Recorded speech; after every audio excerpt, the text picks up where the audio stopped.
Next, on Currents News, they're mobilized and reporting for duty, but now the National Guard is being questioned. Is an inside attack in the works? Officials worried the inauguration could be undermined from within. New details about Biden's plan for those first days, immigration reform for 11 million undocumented people topping the list. As a caravan of thousands makes its way from Guatemala towards the U.S. Desperately needed new vaccine approvals could be coming soon. We have the inside story from New York City's hard-hit nursing homes. And remembering the civil rights icon, how Dr. King's message resonates today after a year of unrest. Will we choose chaos or community? The news starts right now.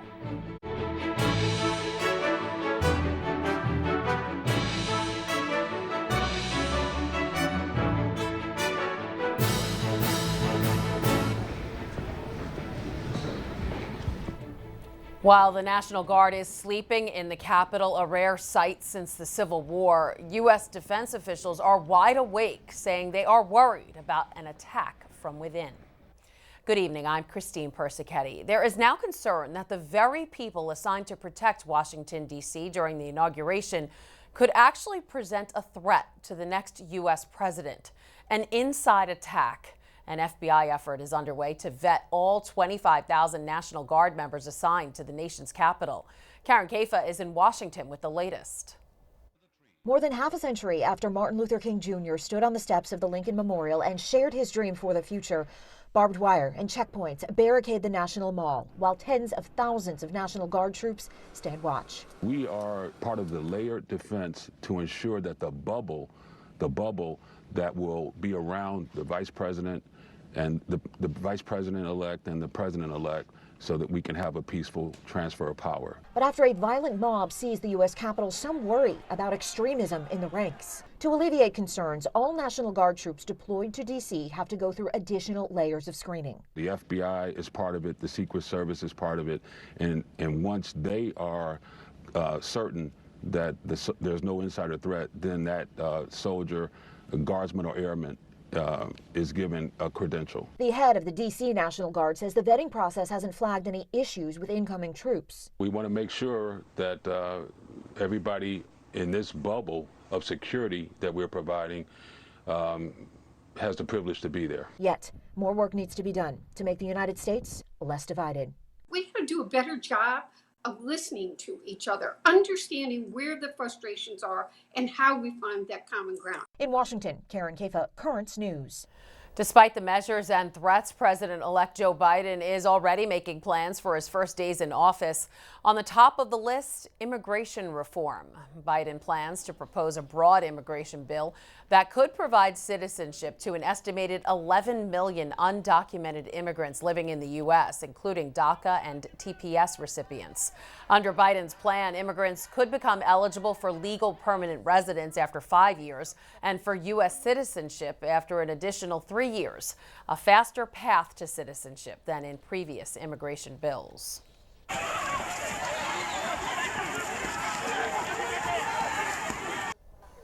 But those promises of immigration reform may be put to the test early, as thousands of Central American migrants are currently making their way to the U.S. border.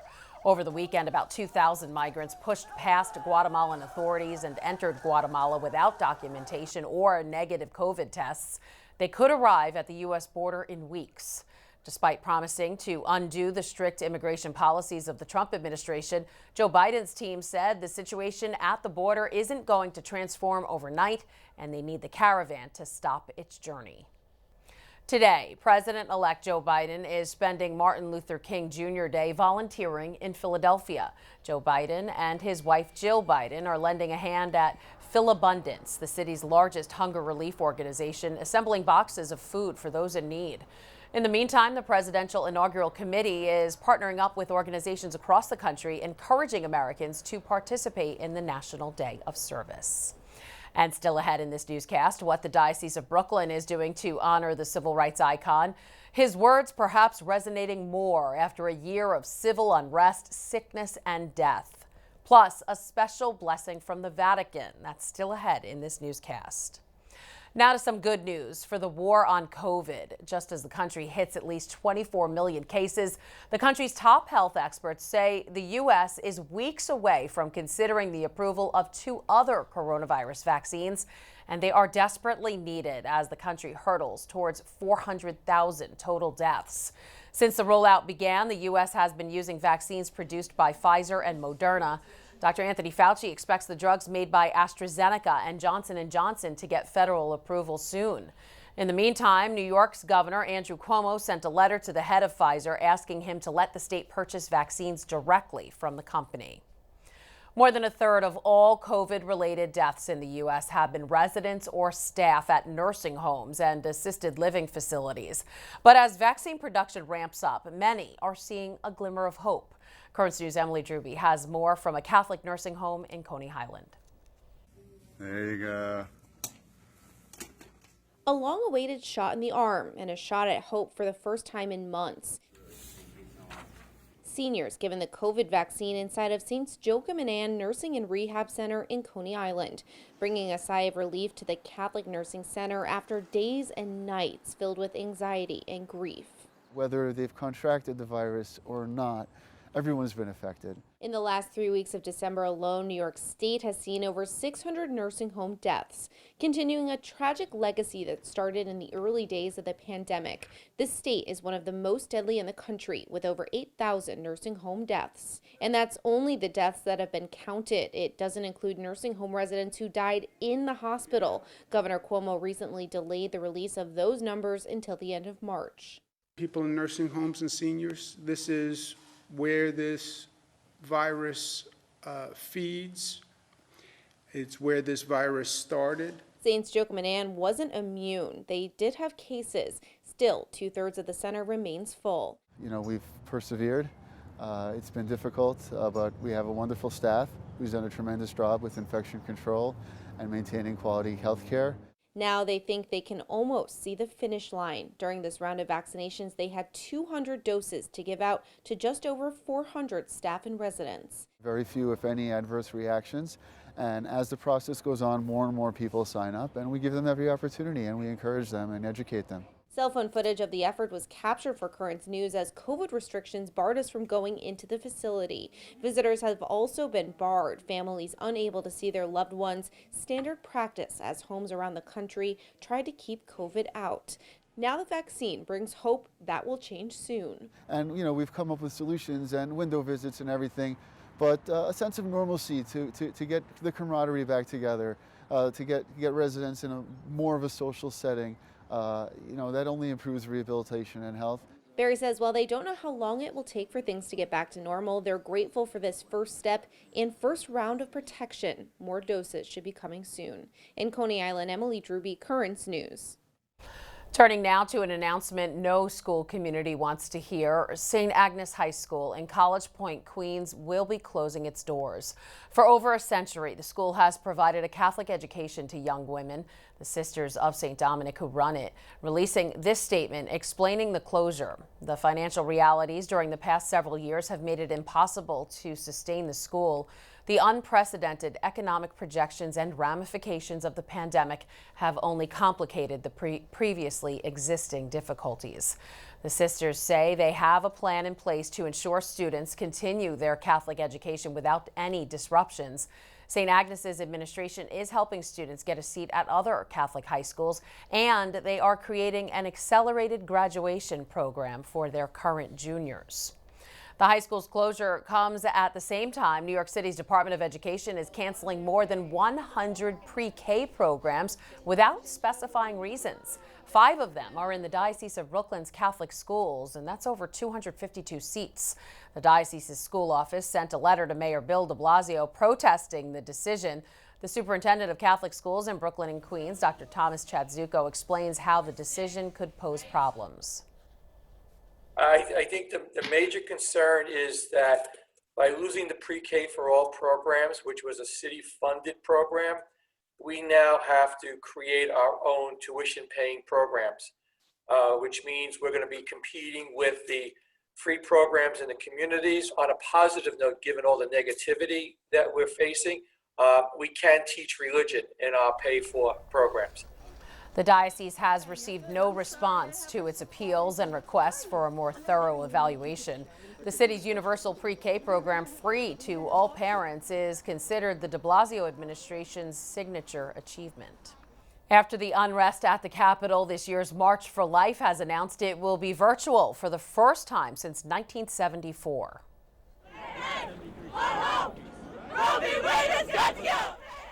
This year, the message from the march is stay home. At first, the plan was to have as large of a rally as possible given COVID restrictions. But many of the bus caravans were being canceled because of the pandemic, including some in the Diocese of Brooklyn. Now, after the assault on January 6th and threats of violence reported by the FBI, organizers are moving to a live stream model. A production company has been hired to broadcast the event, and only a small group of pro-life leaders will be attending in person. If you would like to participate in the virtual fight for the unborn, just head over to marchforlife.org/2021 virtual events. There you can RSVP to the event and have a link to the live stream sent right to your mailbox. Again, that's marchforlife.org/2021 virtual events.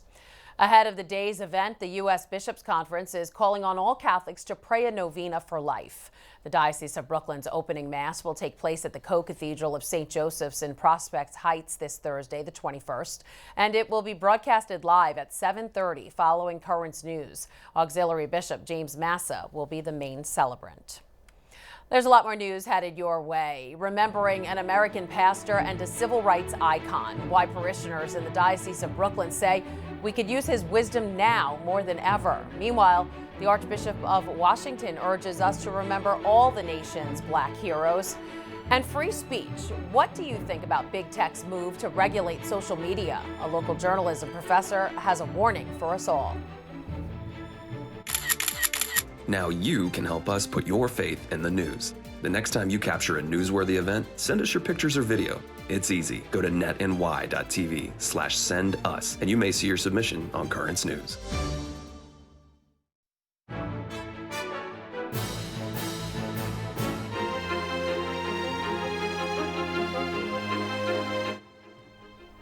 A fighter for human rights, the nation remembering a man today who broke down racial barriers a generation ago, creating a better nation under God. But in the eyes of many, the fight Reverend Martin Luther King Jr. started is far from over. Another social movement was born in 2020 with people demanding Black Lives Matter. The year would also bring a pandemic that hit minorities hard, especially African Americans. The turbulent year heavy on the minds of those in the Diocese of Brooklyn, where there was a prayer service for the man they say they need more than ever. Currents News' Jessica Easthope has the story from Bedford-Stuyvesant.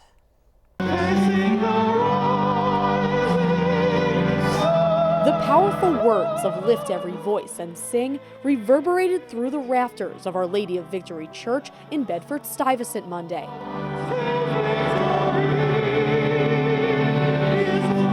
It's the 35th time the nation has come together to celebrate the life and legacy of Dr. Martin Luther King Jr. But this year is very different. With the murder of Breonna Taylor, George Floyd, the protests that we've seen throughout our diocese, the words of Dr. King resonate now more than ever. No justice, no peace. This past summer, what could be called a new civil rights movement erupted across the country. We've got some difficult days ahead. Father Alonzo Cox, the pastor of St. Martin de Porres Parish and the coordinator for the Vicariate of Black Catholic Concern for the Diocese of Brooklyn, says Dr. King's words can be applied to 2020 just as they were to the 1960s. The words just come alive. You know, he said these words 53 years ago, and they're really ringing true today in 2021. In years past, hundreds would have attended the midday prayer service, but in the midst of the pandemic, only a fraction came in person to celebrate Dr. King. I think that it is good that it's being brought to the forefront so that we can actually have a discussion of these issues and confront them. As Dr. King was guided by his faith, the church is renewed in its mission to end the sin of racism. We need healing in our nation, and his words, his legacy can be the point in which we start to begin the healing process. This Martin Luther King Day is just making me think a lot about hope and hope for the future and how we are going to make that progress for the next 5 to 10 years. The question this year is not what would Dr. King do, but rather what will we do? In Bedford-Stuyvesant, Jessica Easthope, Currents News. The United States federal holiday was even celebrated at the Vatican this year, Pope Francis offering his own special blessing. Thank you very much. The Holy Father received his own MLK Atlanta Hawks jersey, which he signed and blessed. The Hawks will wear the uniforms for Monday's NBA game as part of their commitment to the doctor's values. The first African-American cardinal, Cardinal Wilton Gregory, also remembered the Reverend Martin Luther King this weekend, highlighting the accomplishments of other Black Americans. African-American heroes and heroines have an important lesson to offer all Americans because they exhibit a determination and a moral integrity that enriches our nation and perfects the human spirit. Archbishop Gregory made history last year when Pope Francis made him the first African-American cardinal. Gregory called it, quote, an affirmation of Black Catholics in the United States, the heritage of faith and fidelity that we represent. From the fight for civil rights to the fight for freedom of speech, a social media app which refers to itself as a free speech alternative to Twitter is back online tonight. Parler, an app popular with right-wing groups, is on the internet again with a message from its CEO addressing both lovers and haters. Amazon Web Services booted the social network a week ago after it said Parler's members made threats of violence. Now it has a new hosting platform and has filed an antitrust lawsuit against Amazon. Parler's CEO says they started the platform because they believe free speech is essential, especially on social media. But not only was this app silenced, so was the president. All social media platforms have banned President Trump. Mike Rizzo, director of the journalism program at St. John's, joins us now to talk about this. And Mike, is big tech violating the president's First Amendment right by silencing him on social media? Well, remember, Christine, that our freedom of speech, along with freedom of the press, comes in the First Amendment, and that's really stopping the government from infringing those rights against us. But social media today is the new town square, and it is the place where people congregate in order to express their opinions and to share information. And that's journalism. Good journalism shares information that allows us to decide on what we want to do in our lives. My concern about what social media has done with the president is that it does seem to be uneven. It seems to ban him while there are other hateful comments on a variety of topics that are out there. So it does seem to be isolated just on him, making him an example of what they want to stop. So even if these social media companies are within their legal rights as private companies to ban the president, should they? You know, conservatives have long accused big tech of discriminating against their views. Do these companies have too much power? You know, is everyone treated equally? Well, I don't think they are. And I do think, again, that this social media now today, being the big square where people congregate, needs to allow for more freedom of expression, more freedom of information that people can put out there, again, responsibly and being held accountable for what they post and what they say, but allow people then to get other perspectives on stories, on opinions, again, all done properly and within the framework of if it's journalism, good journalism, if it's expressing an opinion, it's without hate or malice. All right, you kind of touched on this a little bit, but how do you see this trickling down to the average person? Are you worried about free speech? I am. I think we can get easily into these silos where people are only seeing what reinforces what they think. So having other opportunities to get other opinions, other perspectives, I think that's very important. You know, we're celebrating Martin Luther King Jr. I recall from my research comments that he made at a 1959 event speaking about civil rights and free speech. And he said there is concern about comments by bad people, but there's also got to be concern about stopping the ability for good people to make comments. All right, so what do you personally say to the people who support big tech's actions? Well, again, I think like with good journalism, we need to support those providers, those apps, those social media sites that do monitor where people are being irresponsible, but at the same time allow for free expression. Ask people to contribute their thoughts in a responsible, mature, good manner. And I think if people find that certain sites do support that, then they should support those sites by being members of it and expressing their opinions on it. All right, Mike Rizzo, Director of the Journalism Program at St. John's. Always good to get your insight. Thanks so much again. Still to come on Currents News, a healing hand with a connection to a higher power. We'll introduce you to the nuns who are nurses when we come back.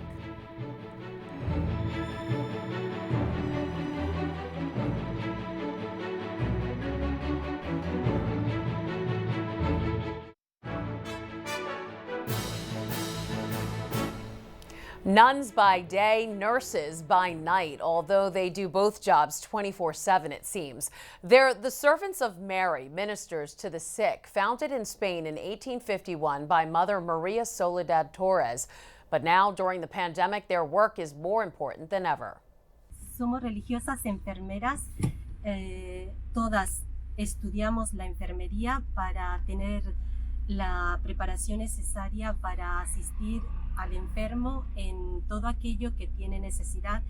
They're nuns who are also nurses. They travel the streets of Rome to care for the sick in their own homes. La Madre Soledad nos dejó como lema la asistencia a los enfermos, la caridad y ver a Cristo en el enfermo. Entonces, viendo la necesidad, no nos podíamos replegar en nosotras mismas. Y sí, con un poco de miedo, pero salimos. Salimos todas las noches a cuidar a nuestros enfermos.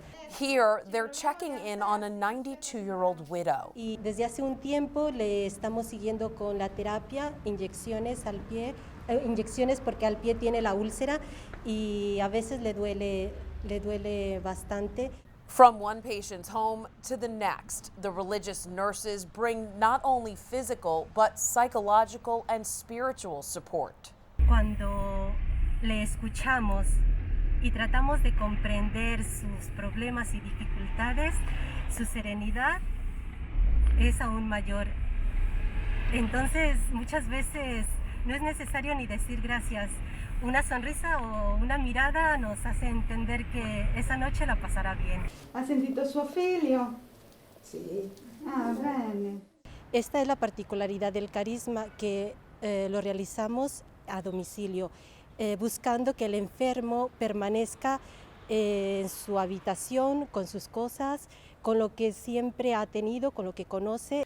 And when their day is over, the nuns go to church together to celebrate the Eucharist and thank God for the beautiful charisma given to them by Mother Soledad. Después de que hemos hecho la noche, terminamos el turno con un poquito de cansancio, pero regresamos contentas a casa porque hemos cumplido nuestra misión de siervas de María.